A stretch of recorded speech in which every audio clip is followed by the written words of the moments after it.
Hello team, welcome back.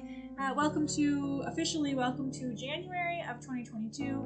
I know it is later in the month than I had planned, but here's to the busyness of our world right now. So welcome to January 2022 and welcome to Mental Health Month. So we are going to talk about a few mental health things in the next couple of weeks. Today, just a general overview of kind of the procedure when we get a mental health through our emerge. Next week we will talk about restraints and go from there, and a little review of how to use them, and again the procedure from that. So this week, procedure for our awesome mental health clients who come in through emerge. So today I'm going to specifically talk about in the case that they come in with OPP. So they come in with OPP, and we now have, in the last few months, we now have a transfer of custody here in Terrace Bay. It's in this beautiful red binder. It goes through all of your policies, your procedures, what it means.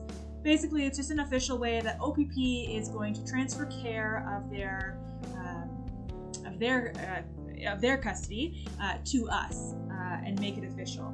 So in the back of this book, of this binder, the most important thing you need to remember is that there is a transfer of care of custody form,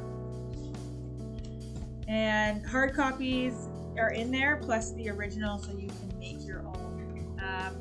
Transfer of custody, you're going to take it and you're going to fill it out. So it asks for the patient's information, asks for what is their disposition, what happened, so did the officer leave the scene right away, did they remain for whatever reason.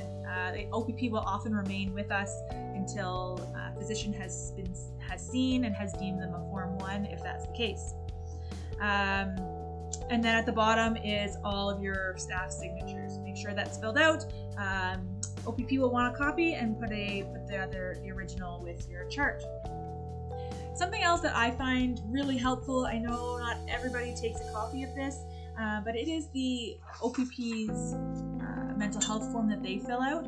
I find this super helpful. It gives me a baseline of where to start with our mental health, what's sort of the baseline, what's going on.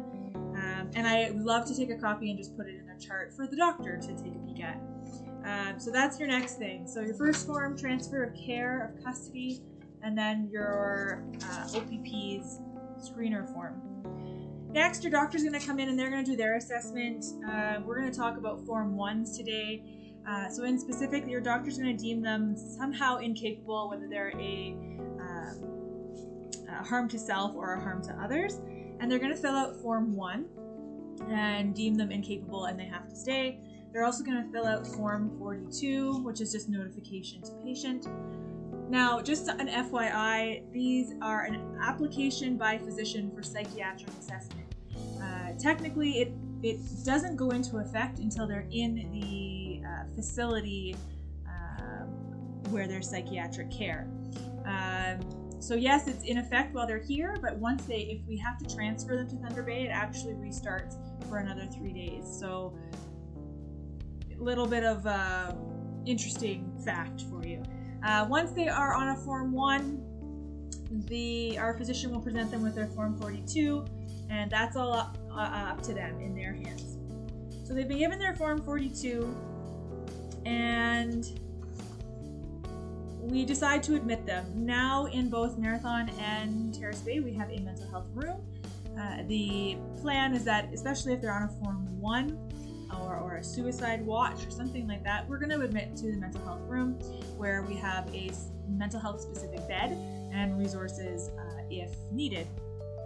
So we have put our patient in there, and before they go in there, maybe with OPP, if they are extremely violent or you're worried about yourself and your safety, always ask OPP to do these things with you and have them around. But your first thing before on a Form 1 admission is treat them like they would, unfortunately, in Thunder Bay, in a PIC unit, psychiatric ICU, which is everything is taken away from them. Any personal belongings, their clothing, they're put into hospital gowns, and their belongings are searched through for any dangerous items, and we take those into our possession. I know this sounds extreme, but I think it is something that needs to be done on a regular basis with our mental health patients, so that we get into the habit of not just for those suicide checks, watches, but for those people who are dangerous. So we do have a suicide prevention checklist. I would recommend using this on all of your mental health, unless you really aren't worried. But if they were admitted in Thunder Bay, they would be they would go through something very similar, and they would be admitted to the PICU. So just something to keep in mind. This checklist is available on Omni, or I will put a copy of it in the Form 1 folder in our emergency room. And just some other resources to review. We do have on your assessment, we do have a couple resources you can use. One is Wilson Memorial has used in the past. It is a mental health ER presentation communication tool. So it just briefly goes through how they came into Emerge. Are they a suicide attempt? Are they self-harming? Have they had a prior Form 1? Do they have a counselor already? And etc. Some great questions on this form. It is also on Omni, and I will put this copy in Emerge as well. And something else that I find really helpful is to do a mental status exam on our mental health patients.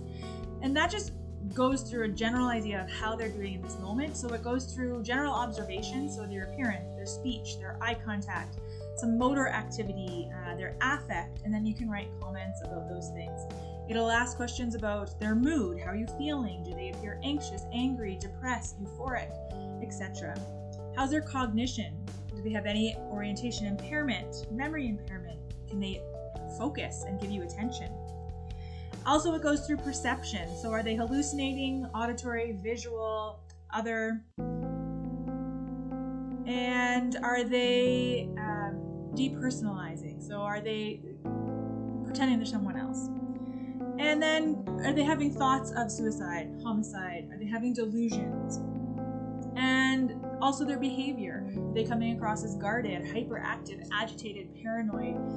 All these things that might be going on. They also, the last couple things is about their insight and their judgment. Do they have any clue what's going on? Or do they need some assistance there? So again, a mental status exam, I will put again in the Form 1 folder so that all of psych stuff is together. Next, we have our mental health assessment team. We've been using this very frequently here in Terrace Bay. I find it really helpful when you need your patient to see psych, but we can't get them in Thunder Bay, which is a regular occurrence. So we have these Duotang's mental health assessment team. It is arranged through doctor to doctor. So our physician would call psych on call.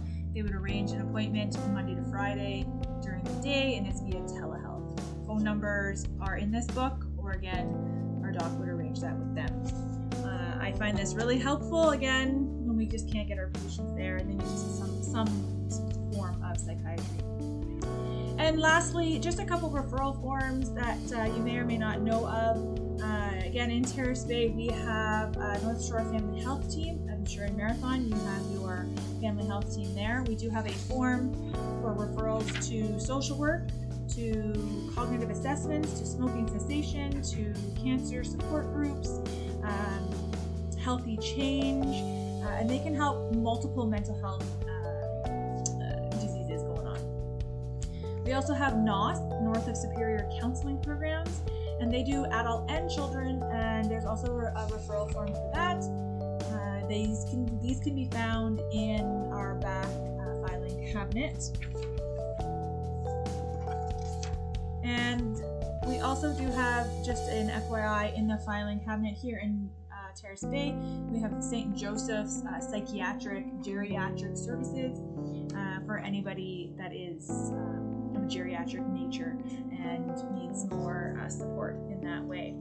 We can also refer to Delico, and that is a phone call. But just my takeaways today is, remember your transfer of custody, that there is a form to fill out. Remember to utilize that OPP's form. I think that's great. And then make sure you're going through that suicide checklist for all of your mental health admissions.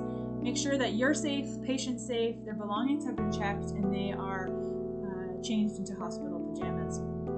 We want everybody to be safe when we have someone who doesn't feel their greatest and isn't at their best. If you have any questions or there are resources for mental health specifically that you think would help your practice or would just help you when you just don't really know what to do, let me know and I will see what I can find. I hope you guys have a great day and we'll see you real soon.